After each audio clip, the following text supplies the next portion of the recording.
مسجد نمرہ، مسجد عرفہ، بس میرے ساتھ بولیے مسجد ابراہیم، مسجد نمرہ، مسجد عرفہ، ایک ہی مسجد کے نام ہے. آپ میں سے کوئی کہتا ہے مسجد نمرہ جا رہا ہوں، کوئی کہتا ہے مسجد ابراہیم جا رہا ہوں، کوئی کہتا ہے مسجد عرفہ جا رہا ہوں. تینوں ایک ہی کام ہے، ایک ہی بات سمجھ آ رہی ہے. مسجد نمرہ بہت بڑی مسجد ہے، اس کے اندر ہر سال حج کا خطبہ ہوتا ہے، اور اللہ کے رسول کی زندگی کا پہلا اور آخری خطبہ جسے حجۃ الوداع کہتے ہیں، وہ بھی اللہ کے رسول نے اس مقام پیدا فرمایا ہے. یا یہ مقام ہے جب رحمت کا مقام ہے، دونوں مقامات آتے ہیں. تو حج کے خطبے کے موقع پہ جب اللہ کے رسول کی زندگی کا پہلا اور آخری خطبہ تھا، اس کے موقع پہ تقریباً 1.25 لاکھ کے قریب صحابہ اکرام تھے. کتنے صحابہ تھے؟ 1.25 لاکھ کے قریب صحابہ اکرام تھے. تو اللہ کے رسول نے سب کو مخاطب کرتے ہوئے فرمایا، کیا میں نے اللہ کا دین آپ تک پہنچا دیا؟ تمام صحابہ اکرام نے عرض کیا، اے اللہ کے نبی، آپ نے دین بھی پہنچا دیا، دین کا حق بھی ادا کر دیا، دین کا حق بھی ادا کر دیا. تو اللہ کے رسول نے فرمایا، اب غائبین تک دین پہنچانا، دوسری لوگوں تک دین پہنچانا آپ کا کام ہے. کتابوں کے اندر اور تاریخ کے اندر بات آتی ہے کہ جس صحابی کا منہ جس طرف تھا وہ اس طرف چل دیا، اپنے گھر کی طرف واپس بھی نہیں گیا. یہی وجہ ہے کہ آج ہم لوگ صحابہ اکرام اہل بیت کی عبادت کی وجہ سے سب کے سب لوگ کو سلمان. ایسے ہی ہے تو حج کے موقع پہ تقریباً 1.25 لاکھ کے قریب صحابہ اکرام نے اللہ کے رسول نے خطبہ دیا. اسی عرفات کے میدان کے اندر اس کا خطبہ ہوا ہے جہاں پہ لوگ جا رہے ہیں. اسی عرفات کے میدان پہ ہر سال اس کا خطبہ ہوتا ہے. سب درود پاک پڑھو. اور یہی عرفات کے اندر عید کی تکمیل ہوئی ہے. کیا ہوئی ہے؟ عید کی تکمیل. عرفات کے میدان کے اندر کیا ہوا ہے؟ عید تکمیل پورا ہوا ہے، عید مکمل ہوا ہے. الیوم اکملت لکم واتممت علیکم نعمتی ورضیت لکم الاسلام دینا. اللہ تعالیٰ ارشاد فرماتے ہیں جس کا مفہوم ہے کہ آج میں نے اپنی نعمتیں تمام کر دی، نعمتوں کی یعنی کہ حد کر دی، سب نعمتیں تمام کر دی، اور آپ کے لیے دین کو اسلام کو جو پسند کیا.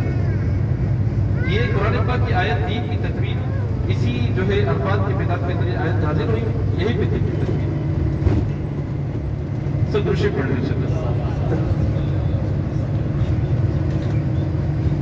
مسجد عرفہ کا آپ کو بتانا تھا، یہاں پہ اکثر حج کا خطبہ ہوتا ہے. اس کے 3 نام ہیں، مسجد نمرہ، مسجد عرفہ، مسجد ابراہیم. اور اس مسجد کے اندر 6 لاکھ نمازی نماز پڑھ سکتے ہیں. کتنے نمازی پڑھ سکتے ہیں؟ 6 لاکھ نمازی نماز پڑھ سکتے ہیں. اور حج کے موقع پہ کتنے حاجی ہوتے ہیں؟ تقریباً 50 سے 60 لاکھ کے قریب حاجی ہوتے ہیں. کتنے حاجی ہوتے ہیں؟ 50 سے 60 لاکھ کے قریب حجاج اکرام ہوتے ہیں. آپ لوگ یہاں سے زیارت کرتے ہیں، انشاءاللہ پھر بات کرتے ہیں. آپ کے سیدھے ہاتھ میں مکہ کی سب سے بڑی یونیورسٹی ہے.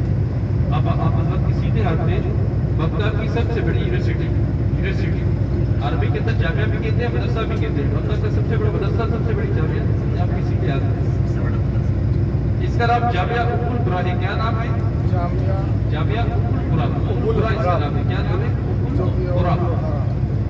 یہاں پہ ایک بات سمجھ لیں اچھا تھا، ام القرآن کا لفظ قرآن پاک کے اندر آیا ہے مکہ کے لیے. اللہ پاک نے 1450 سال پہلے قرآن پاک کے اندر جو مکہ کے لیے نام استعمال کروایا وہ ام القرآن کا استعمال کروایا. اللہ نے مکہ کو ام القرآن کے نام سے جو ہے یعنی کہ اللہ نے اس انتشار فرمایا کہ مکہ ام القرآن ہے. کیا ہے؟ ام القرآن کو سمجھ لیں. ام القرآن کے لفظ کا جو ترجمہ بنتا ہے وہ یہ بنتا ہے کہ شہروں کی ماں. کیا بنتا ہے؟ شہروں کی ماں. یعنی کہ مکہ شہروں کی ماں ہے، شہروں کا مرکز ہے. اور آج ہم لوگ اپنی خود آنکھوں سے دیکھتے ہیں کہ پوری دنیا کے ہر ملک کے ہر شہر کا دنیا میں موجود ہے. انڈیا کے اندر سے بمبئی کا، حیدرآباد کا، دکن کا، اور ہر جگہ کا، پاکستان کے ہر شہر کا، دنیا کے ہر ملک کے ہر شہر کا آدمی مکہ کے اندر رہتا ہے، بستا ہے. حقیقت میں مکہ پوری دنیا کے شہروں کی ماں بنی ہوئی ہے، پوری دنیا کے شہروں کا مرکز بنا ہوا ہے. ایسا ہے کہ نہیں؟ یہ اسی کے نام پہ ڈسٹرکٹ کا نام ہے، اور یہ نام قرآن پاک کے اندر مکہ کے لیے آیا ہے. میں نے کبھی یہ نام سنا تھا آپ لوگوں نے؟ سب درود پاک. ام القرآن یہ مکہ کے لیے اللہ نے قرآن پاک میں شرط ہے. اس کا مطلب ہے شہروں کے پاس، شہروں کے پاس، شہروں کے پاس. اب یہ انشاءاللہ تھوڑی دیر کے الفاظ میں داخل ہونے والے ہیں. میں آپ سے عرض کر رہا تھا کہ حج کے موقع پہ 50 سے 60 لاکھ کے قریب اللہ کے بیمار ہوتے ہیں. کتنے ہوتے ہیں؟ 50 سے 60 لاکھ کے قریب. بیچ میں کورونا کی وجہ سے کچھ حج کی رونقی خراب ہوئی تھی. اللہ کی مدد سے اب الحمدللہ اس سال جو حج ہوا تھا سب سے بڑا حج ہوا تھا. تو یہ عام مجمع ہوتا ہے 50 سے 60 لاکھ کے قریب. اور ان میں سے صرف 6 لاکھ نمازی. کتنے نمازی؟ 6 لاکھ نمازی، جو کہ کچھ بھی نہیں ہے. مسجد کے اندر آتے ہیں، نماز پڑھتے ہیں، باقی سب لوگ مسجد کے پیچھے ہوتے ہیں. یہ بات یاد رکھیں کہ بہت بڑی مسجد ہے. اس کا اگلا حصہ، اگلا والا حصہ، تھوڑا سا حصہ عرفات کی حدود سے باہر ہے. عرفات کی ایک حد ہے، ابھی آگے جا کے انشاءاللہ دکھائیں گے آپ کو. عرفات کی حد ہے، باؤنڈری ہے. تھوڑی سی مسجد عرفات سے باہر آتی ہے اور پوری مسجد باقی عرفات کے اندر آتی ہے. اور عرفات کی جو حدود ہے یہ ساری عرفات کی حدود حرم کی حدود سے باہر ہے. حرم کی اپنی ایک حد ہے. عرفات کا میدان حرم کی حدود سے کیا آتا ہے؟ باہر آتا ہے. اور مسجد ابرا عرفات کے اندر آتی ہے, تھوڑی سی مسجد عرفات سے باہر ہے. وہاں چلا جا کے آپ کو مختلف کے ساتھ چیزیں بتاتے رہے گی. سب درود پاک.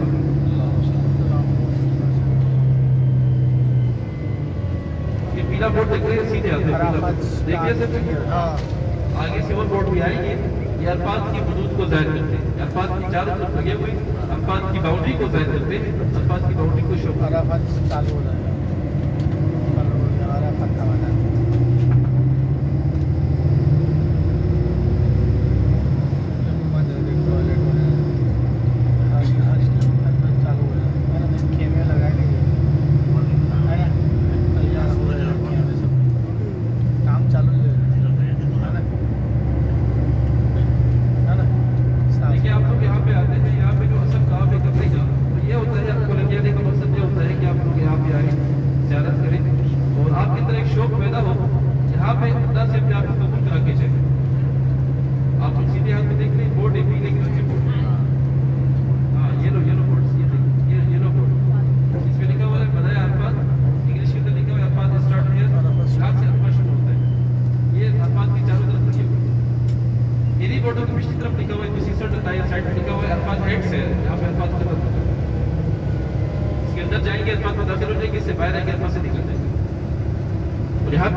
یہاں پہ آپ دیکھیں گے نیب کے درخت. نیب کے درخت سب جانتے ہیں. نیب کا درخت چھوٹا سا درخت ہوتا ہے, کڑوا ہوتا ہے, سایہ دار ہوتا ہے, اور اس کا مسواک بھی بہت سے لوگ استعمال کرتے ہیں. نیب کے درخت کا مسواک اور بہت اچھا ہوتا ہے. اس کا مسواک اچھا بنتا ہے. یہاں پہ چلو میں آپ کو دکھاتا ہوں. لیمڑے بہت ہیں. یہاں سے آپ کسی نے ہاتھ دیکھیں چھوٹا سا درخت, یہ والا درخت اس کو نیب کا درخت بولتے ہیں. یہ درخت اس کی یہ ہے کہ یہ درخت پاکستان سے منگوائے گئے تھے. جب وقت کے زمانے میں اس چیز کا فیصلہ کیا گیا تھا, چونکہ ملکہ کی زمین تو آپ کو پتہ ہے کتنی گرم ہے. یہاں پہ دھوپ کتنی ہوتی ہے, بنجر زمین ہے, یہاں پہ زرخیز زمین نہیں ہے, درخت کم اگتے ہیں.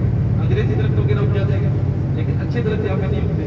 تو سیاحت کے زمانے میں اس چیز کا فیصلہ کیا گیا, جو بھی حاجی حج پہ جائے گا اپنے ساتھ ایک نیب کا درخت تھوڑی سی مٹی ساتھ لے کے جائے گا. جس طریقے کے ساتھ یعنی کہ ویزا ٹکٹ اہم ہوتا ہے, اس طریقے کے ساتھ وہ درخت اور مٹی اہم تھی جو بھی حاجی آئے گا اپنے ساتھ لے کے آئے گا.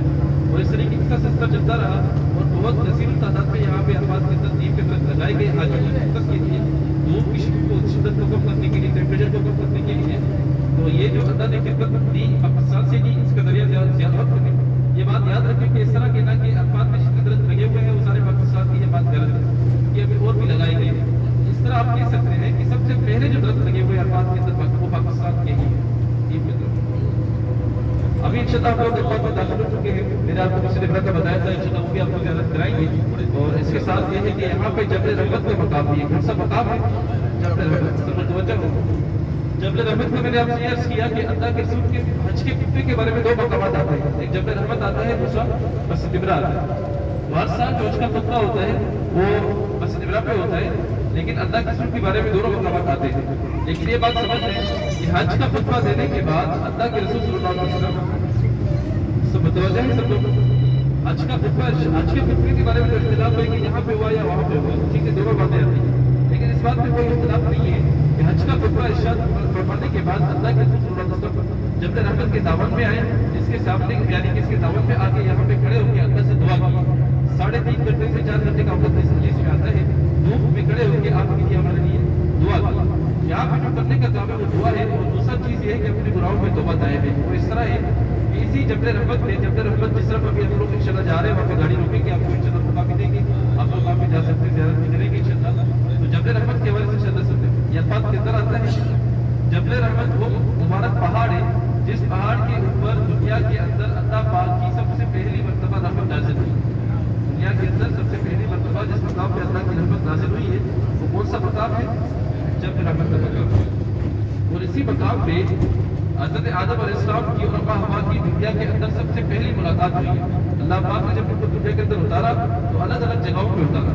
پھر بعد میں اللہ نے ان کی دنیا کے اندر سب سے پہلی ملاقات بھی جبل رحمت کے مقام پہ کرائی. اور اس کے ساتھ ساتھ یہ ہے کہ اسی مقام پہ جب رحمت کے مقام پہ اللہ پاک نے حضرت آدم علیہ السلام کی توبہ کو قبول کیا، ان کی دعا کو قبول کیا۔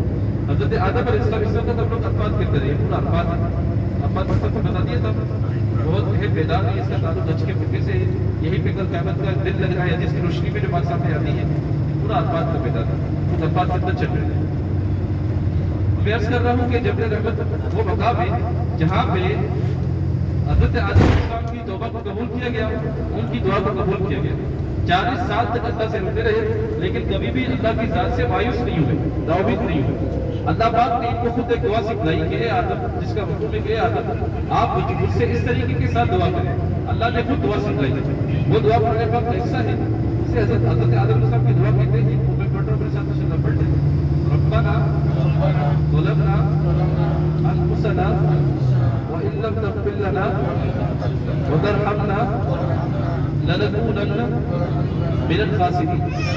یہ دعا اللہ پاک نے حضرت آدم علیہ السلام کو قرآن پاک کے اندر سکھلائی، قرآن پاک کے اندر آتی ہے، وہی کی کلمات ہے، اللہ کی سکھلائی ہوئی دعا ہے۔ تو جب حضرت آدم علیہ السلام نے یہ دعا یہاں پہ پڑھی تو اللہ نے اس دعا کے پڑھنے کے بعد ان کی توبہ کو قبول کیا۔ اس کا 2 منٹ بیٹھتے رہے چلتا